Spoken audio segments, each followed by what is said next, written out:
এখনও চায়নাতে উচ্চশিক্ষার জন্য সেপ্টেম্বর ইনটেকে আপনি ফুল স্কলারশিপ সহ কোন কোন সাবজেক্টে আবেদন করতে পারেন। আসসালামু আলাইকুম, রবিউল ইসলাম ফ্রম ওয়াইডারওয়াল কনসালটেন্সি। এখন আলোচনা করব যে যেহেতু সেপ্টেম্বর যেটা লাস্ট মোমেন্ট চলছে, এই লাস্ট মোমেন্টে বসে আপনি চায়নাতে ফুল স্কলারশিপ সহ কোন কোন বিষয়ে আবেদন করতে পারেন এবং আপনার স্কলারশিপ পাওয়ার চান্সেস কেমন এবং সেই সাবজেক্ট পাওয়ার আসলে গ্যারান্টি আছে কিনা। তো আমরা জানি চায়নাতে উচ্চশিক্ষার জন্য সবথেকে বড় ইনটেক সেপ্টেম্বর ইনটেক, এবং এই ইনটেকে সবথেকে বেশি স্টুডেন্ট চায়নাতে ইনরোল হয়, সবথেকে বেশি স্কলারশিপ পাওয়া যায় এবং ভার্সিটিগুলো সবথেকে বেশি সিট অফার করে। আপনি চায়নাতে উচ্চশিক্ষার জন্য ব্যাচেলার মাস্টার্স প্রোগ্রামে tuition fees free, hostel fees ফ্রিতে আপনি অ্যাপ্লাই করতে পারবেন। এবং আপনার যেহেতু লেট হচ্ছে, এই মোমেন্টে আসলে আপনার চান্সেস কত অ্যাডমিশন পাওয়া। চায়নাতে এই জুনের 30 তারিখে যদি বলি, অনেকগুলো ইউনিভার্সিটি ডেডলাইন ক্লোজ করে দিবে যারা টপ ইউনিভার্সিটি, এবং যদি আপনি এখন অ্যাপ্লাই করেন তাহলে কিন্তু আপনি চাইলে সে সকল ইউনিভার্সিটিতে ফুল টিউশন স্কলারশিপ, ফুল হোস্টেল স্কলারশিপ, সময় সাপেক্ষ মান্থলি স্টাইপেন্ড অ্যাপ্লাই করতে পারবেন। যদি সেটা নাও হয়, তার টিউশন ফ্রি, হোস্টেল ফ্রিতে আপনার পছন্দের সাবজেক্ট আপনি অ্যাপ্লাই করতে পারেন। সেটা হতে পারে কম্পিউটার সায়েন্স, হতে পারে সিভি, ইলেকট্রিক্যাল, মেকানিক্যাল, হতে পারে সফটওয়্যার, বা হতে পারে ফার্মাসি সাবজেক্ট।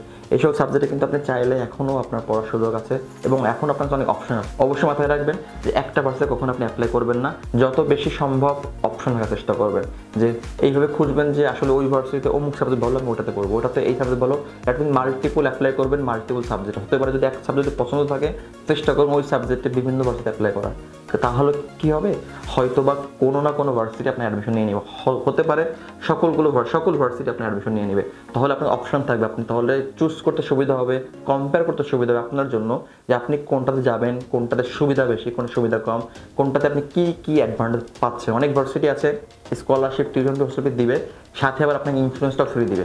অনেকে আছে স্টাইপেন্ড দিবে, অনেকে দিবে হোস্টেল ফি আপনাকে ফ্রি দিবে, অনেকে শুধু টিউশন ফি দিবে, অনেকে হয়তো হোস্টেল ফিস বেশি কম হতে পারে। এটা ডিপেন্ড, আসলে অপশন যত বেশি থাকবে না, আপনি তখন সুবিধা হবে আপনাকে নির্বাচন করতে, আপনার জন্য বেস্ট অপশনটা। বাট যত লেট করবেন, যদি বলি যদি আপনি জুনের 30 থেকে পরে আসেন, অপশনটা কমবে, তাহলে আপনার আসলে ডিসিশন নিতে কষ্ট হবে, হয়তোবা আপনার টাইমটা লস হবে এবং আপনি হয়তোবা যে ভার্সিটিতে যাবেন সেখানে তখন ভালো নাও লাগতে হবে, হয়তোবা আপনি সে সাবজেক্ট পাচ্ছেন না।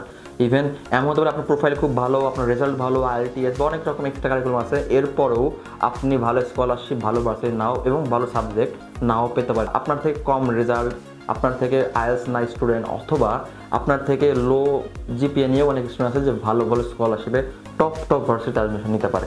তো অবশ্যই ঘরে বসে না থেকে চেষ্টা করেন যতটুকু সম্ভব আপনার জায়গা থেকে রিসার্চ করা, কোনটা আপনার জন্য ভালো হয়। যদি মনে হয় আপনার উচ্চশিক্ষার দায়িত্ব আপনি আমাদের দিবেন, চাইলে আপনি আমাদের সাথে কথা বলতে পারেন, অফিসে আসতে পারেন। আমরা ওয়াইডারওয়াল কনসালটেন্সি টিম চায়নাতে 5 বছর বেশি সময় ধরে বিভিন্ন ইউনিভার্সিটি স্কলারশিপ নিয়ে কাজ করে আসছি। আশা করি আপনার উচ্চশিক্ষার জার্নি WWC সাথে শুরু হবে। ভালো থাকবেন, আসসালামু আলাইকুম।